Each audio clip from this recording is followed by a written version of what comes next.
friends, it's Jasmine. I hope that you all are doing well. I hope that wherever you are, you're having a good time doing whatever it is that you are doing.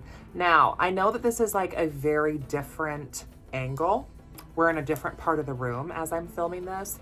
And for those of you who watch my live stream, Daughters of Cain, or for those of you who have seen maybe any of my recent live streams, this is probably the angle that maybe you're more used to seeing. But for those of you who watch my vlogs or, you know, my pre-recorded edited witch content, I don't tend to record from right here. So I guess I'll first just tell you where I'm at is I'm sitting on my futon here in my home office.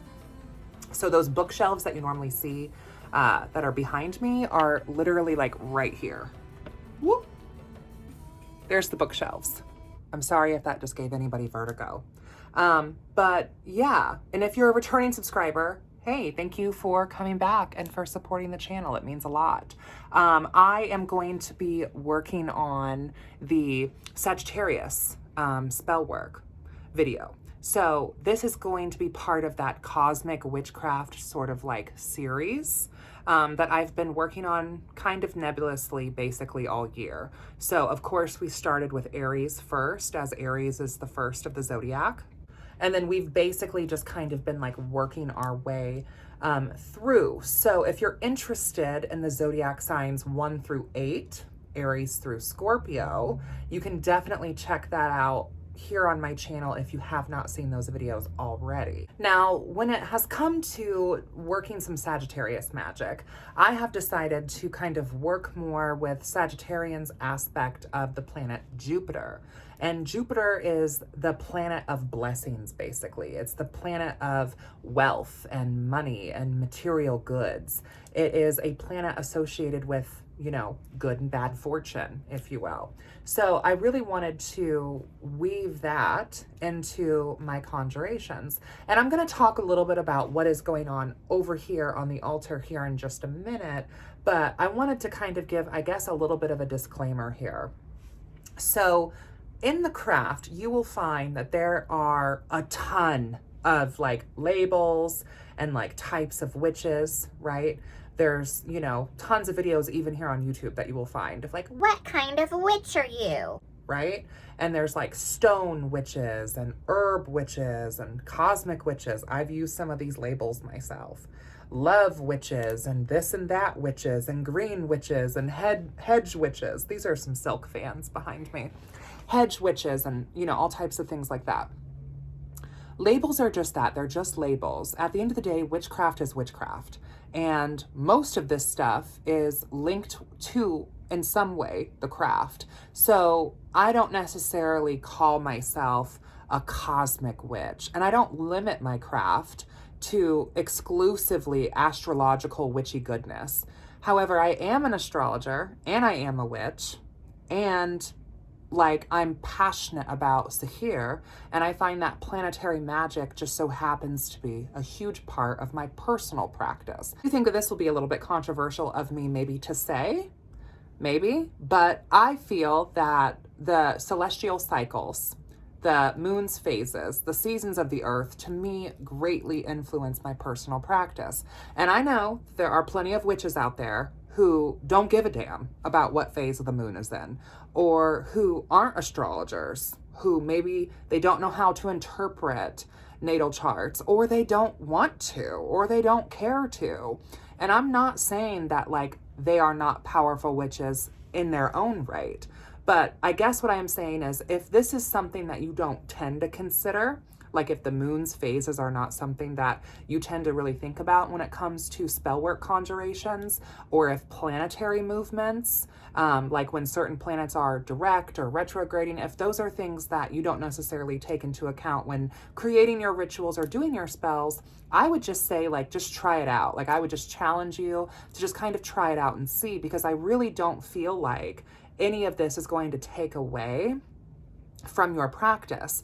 Now, there are aspects of my personal craft that are very high magic based or ceremonial, but I'm also like a folk witch too. And there are plenty of times where I find myself just kind of inspired in the moment to do a working. And a lot of times I find that my own personal intuition as a witch, and maybe those of you who don't necessarily on purpose tune in to the celestial seasons, maybe some of you will also find that when you feel inspired and called for a particular working, you will find that intention also mirrored by the stars.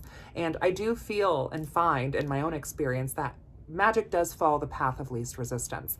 The more pathways there are for your magic to manifest, the greater the odds of your spell really working. And so that, to me, does include the celestial seasons as well. When it comes to lunar astrology, a lot of this stuff can be found in plenty of beginner books. It's just sometimes broken down in different ways. And, witches a lot of times will use magic to increase during a waxing moon because the moon is waxing, it's increasing, and decreasing work or banishing work during a waning moon because the moon is decreasing. And then you will find some witches do more shadow work or self-reflection during a dark moon. It's also a very powerful time for baneful magic and divination as well. Full moons are often thought to be used for like devotionals, divination, or general manifestation with this belief that the full moon empowers it. Now, I'm just saying if you wanted to use just the moon even, but that's not really something that's been a part of your practice, you could do a working based off of the entire moon itself. So have the full moon basically be for the goal that you have at hand, the main goal. Have the waning moon be removing the obstacles preventing you from attaining this goal.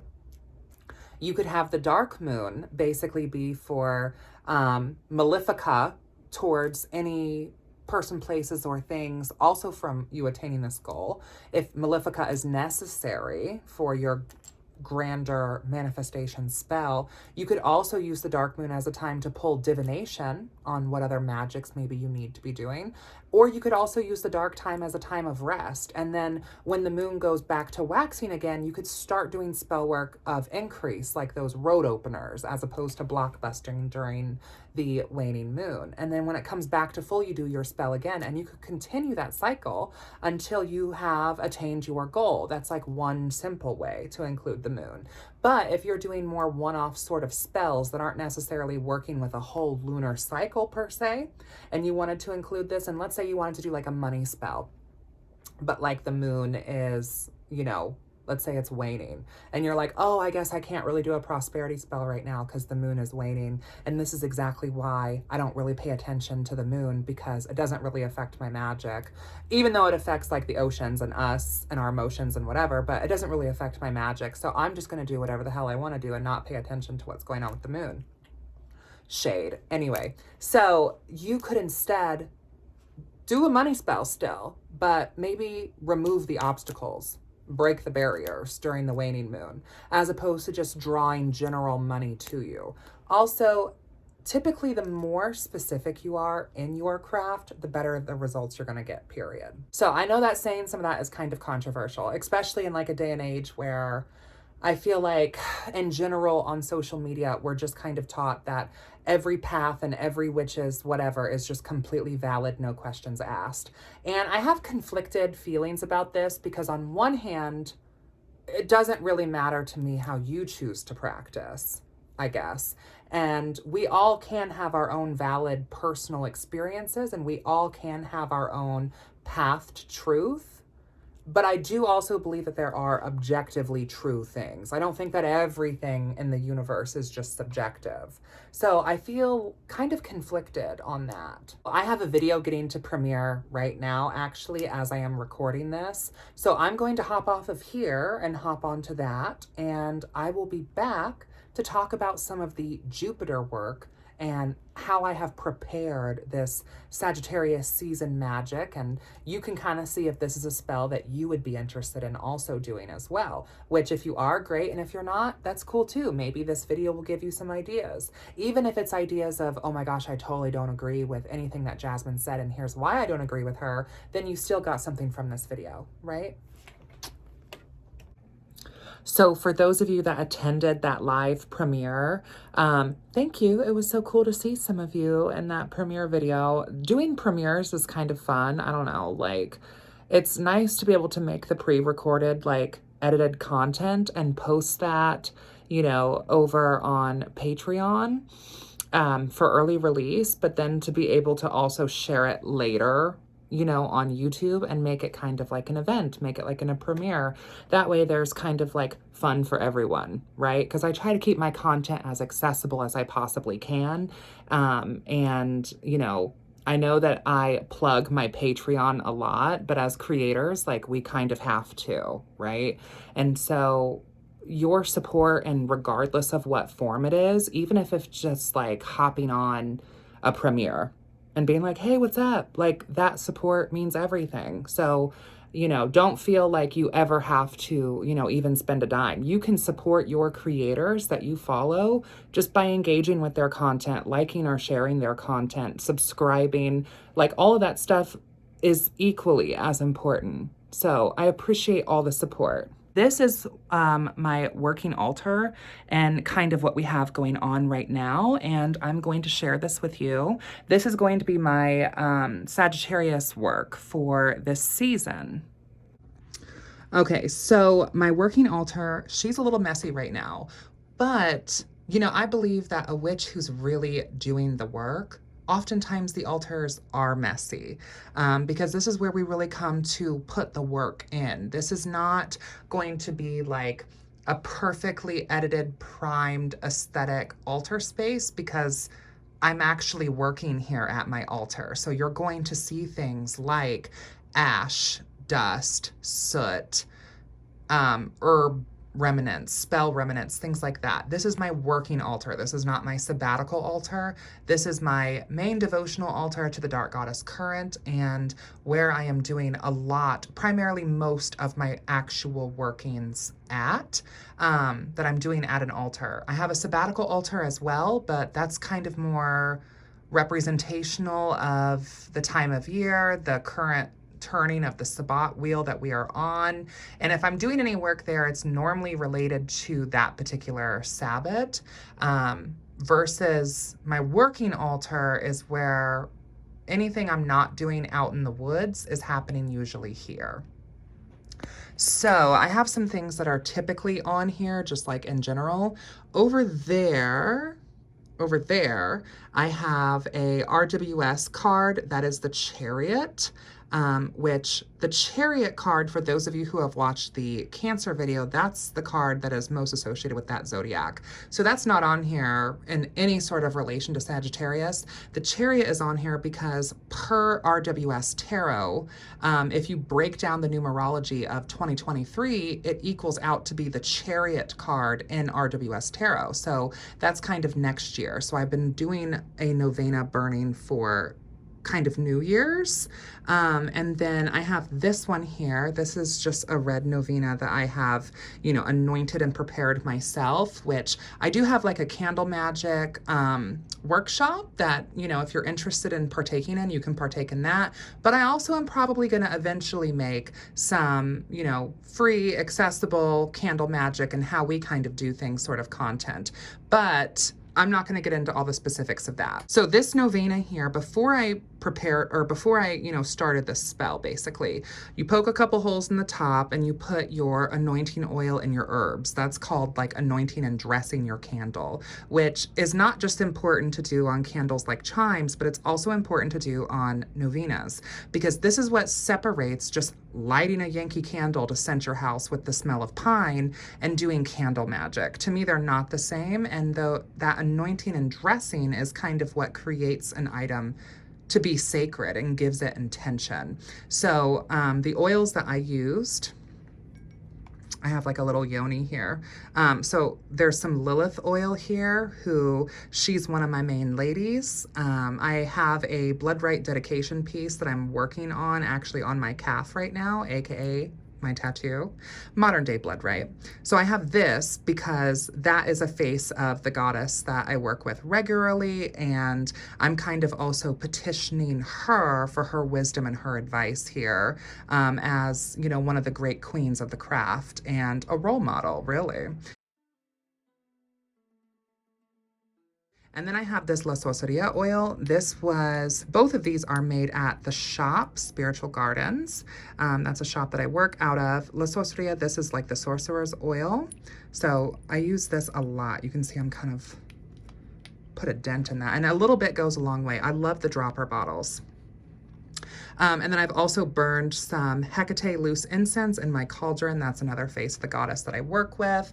This is my altar pentacle, which I have it in the, invoking, bringing in aspect, as opposed to evoking and sending out. I am looking to bring in, so I have it anointed here. And then the red novena, so I anointed it with those oils, and then also herbs that are sacred personally to me, correspondences to me. So I used herbs that I like because this is a spell for me. And then underneath here is a personal sigil of mine and seal that has Sagittarius and Jupiter, because those are the corresponding planet and zodiac that I am trying to work with during the season of Sagittarius and the cycle of Jupiter. Now, in a lot of traditional planetary magic, you will find that more like navy blues and some metals are associated with Jupiter. However, because this candle is also appointed and anointed to me, I am using red, because red is a very much like a power and a sacred color to me personally, and also to the face of the goddess that I am working with here. So I am burning this novena on top of this, and it's been anointed. And this is something that is going to be worked over the course of multiple days. So I might not necessarily show you the entire working, but I will tell you basically how we work it. So give me just a second. All right, so we are back here now over on the futon. Now, like I mentioned, I do have a whole candle magic workshop. So if you're interested in like really getting into the nitty gritty, you can take that workshop. However, I'm gonna give you a little bit here in this video. So novenas are candles that I use frequently in my practice. And one of the reasons that I like novenas, now don't get me wrong, I love my chimes, I love my effigy candles. I am a candle magic girl through and through. But here's the thing that I like about novenas is not only could this be used as a devotional to your chosen deity or spirit pact of choice, could absolutely just burn these as an offering. So they're good for devotionals. However, you can also use these in candle magic, of course, duh, it's a candle. But the main thing I like about these and what separates these from other types of candles is that this offers a different level of divination than some other candles do. So the chime candles, like those little like emergency candles, or even like birthday candles or whatever, or like the basic chime that I had on my altar, that pink one there, you can still divine with that as well by reading the wax. However, that's very much more like oracle, reading the wax. With novenas, what I like about divining with these is you read the glass. So really, you're gonna use all parts of this. It's not just simply a container candle, but it's really a full working tool. It's got your devotional aspect, it's got your spirit work aspect if you wanted to scry into it, it's got your divinatory aspect via the glass, and then it's got the working aspect with how you dress your candle. So this is just like literally a cheap novena from the Dollar Tree, okay? Cheap, basic, simple. It's like $1.25 with inflation, but this you can do a lot with this. Now, we do sell really nice, really fancy, or harder to find or more obscure specific novenas at the store, and a lot of metaphysical slash occult slash botanicas are going to sell, different types of novenas, right? At like the Dollar Tree near me, you can find like Jesus, Mary, and some of the saints. And then you can also just find plain ones that these do have associations with archangels and saints. However, you don't necessarily have to work on that association. I normally try to just snatch up the plain ones. So like this pink one is just what I have to use as an example, but usually around Halloween, you can find a bunch of black ones. So I try to stock up on those then, because they're $1.25, So I would typically, if I'm gonna buy a novena like at a metaphysical store, I am going to purchase ones that I cannot find elsewhere. So like more like a road opener aspect or a blockbuster aspect or a bend over aspect, those sorts of novenas. For those specific intentions. However, you could also argue that you could create an oil for that vibe and dress a candle with it, and thus for it would make it that too. It's really personal preference, right? Of course, it's always good to support local businesses too, like, but I understand that, you know, we're all at different economic levels and accessibility, you know, is a thing. So I'm just trying to make content for the girls. You know what I mean? For the ghouls, the goths, the gays, the theys, content across all platforms for all witches. So you take what you like, you leave what you don't. You know what I mean? If you're like, no, I'm not into buying a Dollar Tree candle because I feel like that lessens the intention or whatever. Honey, if that's how you feel, that's how you feel. Go buy you a $14 candle at the metaphysical store, okay? I have had good results with my little Dollar Tree candle. I will tell you that. So what you're gonna do here, and the point of this working is that we're basically invoking Jupiter, and we're working with Jupiter in the sense of kind of pacting with the planetary energy, drawing the planetary energy to us. And we want to see how Jupiter is going to look for us in the coming year. Jupiter representing our luck, our fortune, you know, all of that material assets, wealth. We just want to kind of see what the energy's looking like. So this is not necessarily like a working in terms of we're trying to manifest something. I'm just first trying to see if I even need to do a working. Now, granted, you should always be doing divination prior to doing any type of working. And my divination has kind of made it be known that like, go ahead and do this, right? So you're going to get further clarification, not only by doing your divination prior to, but also via the candle. You know, this candle is going to be able to tell you what is going to lie ahead for you and where, how Jupiter is going to be favoring or not favoring you, and is going to detail, you know, if you need to do something else, you will be made aware of it via this candle. And here's how we do that. So you're going to take the candle, you're going to poke some holes in the top. Now you want to try to find, here's a pro tip for you when you're shopping for novenas. You want to try to find one that has a fairly centered wick. One of the cons about going to the Dollar Tree that you will not typically find the same issue at a metaphysical store of good reputation, okay? Of good value. Most metaphysical stores are going to try to get away from this via their wholesalers, but the Dollar Tree, it's not so much about quality, okay? So you want to be mindful of this. You want to try to find a wick that's center, similar to like this one. Sometimes at the Dollar Tree, you're going to find wicks that are all the way over here. That is not going to burn well, and that's going to set your stuff up for failure out the get-go.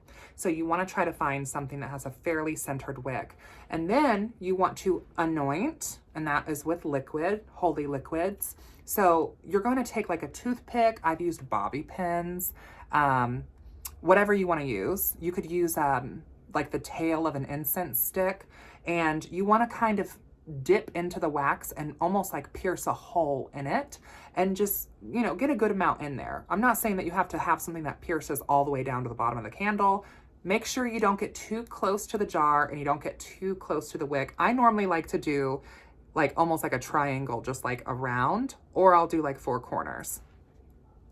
Once you do that, you're going to, you know, take a dropper or however you choose to do it and anoint it and pour that oil into the top and then kind of go like this, and it will pull the oil into those holes that you've put into the candle. And then after that, you can take your loose herbal blend of whatever you are using, whether it be resins or herbs or whatever, and then you're going to dress the top of your candle. And that is what's going to kind of charge this and make this a magical working tool as opposed to just simply a candle from the Dollar Tree. Because at the end of the day, we are the magic, which is why I don't necessarily feel like buying this at the Dollar Tree for $1.25 or buying this at a metaphysical store for $14 is necessarily the deal breaker. I think there's other ethical aspects that go into that conversation, but I'm just purely talking about financial accessibility for people. Once this is anointed and dressed, then I have like my own sigil that I've created, right? It's a seal. It's got the circle around it. So it's kind of calling to, and I'm using the runic symbol of Sagittarius, which is like that arching arrow going up. And then I'm using the planetary runic symbol for Jupiter, because those are corresponding factors. And I've got them crossed over each other because I'm trying to assess, what is going on with my Jupiter in the next coming year. I personally feel like shit's good, right? Like, I don't necessarily have any like qualms or fears or whatever, but there are some things that I am looking to manifest that having Jupiter's favor will definitely help open those pathways. And if I need to do any road opening work, I will, but why do it if I don't have to? You know what I mean? When you're favored, you're favored. So you're gonna burn this. Now, also too, the Dollar Tree novenas are a little bit skinnier, so they tend to burn a little bit quicker anyway than like actual novenas that you'd be getting from like a Botanica or from a metaphysical store. But you're going to pay attention to how this burns. And in that Candle Magic workshop, I kind of go into it in a little bit more detail. But here's the thing too, you guys, you can find free candle reading charts online, right? And then kind of look at those charts and see what of that makes sense to you. Here's how I read them. And here's how, like, when people are taking my Candle Magic workshop, here's kind of how I instruct them on how to read the candle. Let this burn through. Basically, this novena ideally is going to burn in 7 to 9 days. If it burns way quicker than that, then I read that as like there's kind of some chaotic energy in relation to whatever you're burning the candle for. That could be chaotic energy like in your home, or that could be chaotic energy around the situation of what you're burning the candle for. So maybe there's kind of some more like getting things a little bit more structured or clearing and cleansing your area type of work to be done. If it burns slower than 9 days, then I would say that you might need to add a bit of a magical accelerant to this to like enhance and quicken the working that you are doing. You want the wax to also burn evenly going down. So if the wax is like uneven or tilted or at a slant, whatever, that's not good. You don't want that. I would honestly restart the whole working. To me, that's showing that the working is not even moving on a solid foundation. And maybe there's some more first power work for you to be doing yourself.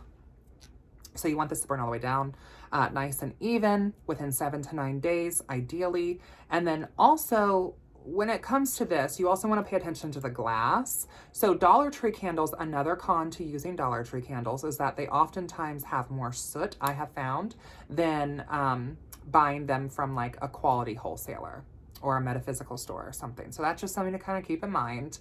I don't know. I feel like they tend to produce more soot. That could totally just be like how I'm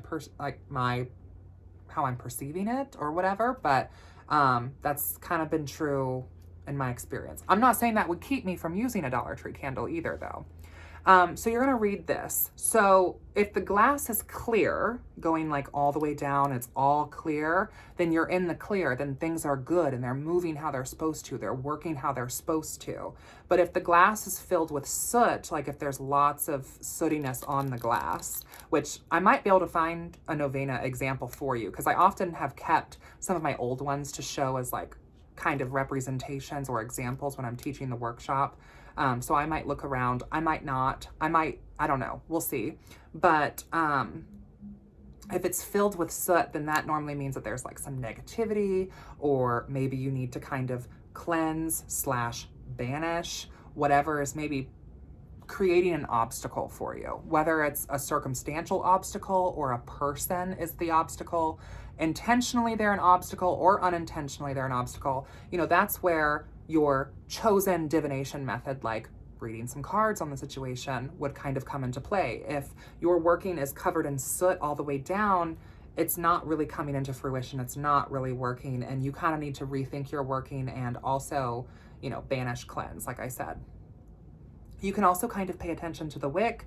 If the wick, you know, starts spitting and dancing, that sort of aspect. It's believed that there are spirits involved in this working, and if those spirits are good or bad will kind of be dependent on the amount of soot. And I will say too, sometimes I've had this where it's real sooty and dark at the top, and then as it goes down, it starts to become clear. I would view that as, you know, there was obstacles and negativity and roadblocks in this working, but the working worked through it. And so if it's clear to the bottom, then that's good too. Because sometimes you will find that, right? Just because you're doing a spell doesn't mean that everything's just gonna work out. And the reason I like this is because it tells you, this candle is going to show you what exactly you need to do for your practice and in your practice. If it's the opposite, where it's clear and then becomes dark, then there's more work that you need to be doing, right? If the soot is mostly at the bottom, there's more work you need to be doing. I've also had it where I've had these explode, just completely explode. Oftentimes that's because the wick has gotten too close to the glass, and the heat of that flame has cracked the glass and it's exploded. I was talking with another practitioner about this, and they were saying how they believe that to be like the energy and the space that you're doing the spell is not conducive to it, or that your chaotic energy is interfering with the spell, that you're putting too much power or whatever into it. I don't know, you know, you're going to take this information and do what you will of it anyway. And so you should really be making kind of your own sort of correspondence on how to read these candles. But you can kind of take this traditional layout and this traditional method of burning novenas and build off of that in your own practice. I think in general, that's a pretty good rule of thumb. You don't necessarily have to do things exactly how the witches before you have done them, but witches before you have been doing things long before you've been doing them. And so they also might know a thing or two. So I think it's good to kind of like take the blueprint or take what's been done and maybe add to it and make it your own, but have some sort of blueprint. That's kind of my thought process. So we're burning that red novena over that seal that I have created, and we've assigned that candle to me. So this will be a way for me to read kind of like my personal Jupiterian aspect of next year, and in terms of some of the goals that I am looking to manifest, which I'm not going to talk about specifically here on the channel, but that's what I'm currently working with. So I hope that if you end up trying the spell, let me know how it goes for you. If you want to do a spell to kind of look at the year ahead and look at your fortune ahead and kind of just see how things are going, and if you need to maybe do some more money spells or enhancement spells to achieve those things that you are looking to conjure, then this is a way to show you that you might need to do that. But I encourage you to do something like this so that you don't waste your energy on things that are already on its way to you, because I believe in that too. I believe in free will. I believe in destiny. I believe in a little bit of this, a little bit of that. So you don't have to necessarily use your energy on stuff that is already meant for you. And also I do believe that what is meant for you will not miss you. Okay? So that is my Jupiter spell work per Sagittarius season. I hope that you've enjoyed it. I hope that you're enjoying kind of this planetary tea. Here's some nail cam. We've got like these silver nails right now. They're like icy, giving ice queen. Anyways, thank you all for watching. Thank you all for the support. Let me know if you try this spell. I would love to hear from your results. Let me know how you use novenas in your practice. Do you read the glass? Do you not read the glass? Do you not even like novenas? Do you prefer to use chimes or effigies? If you do use those, do you also scry into the wax that is burned, that is left over? I would love to hear about your candle divination. So let me know. Oh, also, we'll have the keyword for this be, let's just have the keyword be archer for this. So throw archer somewhere in, arrow, archer, throw one of those keywords somewhere in down below in your comment as like a fun way for us to like see who's watched it till the end. And I know that some of you skipped to the end for that particular word too, and I see you too. Anyways, until next time, blessed be, and I'll see you in hell.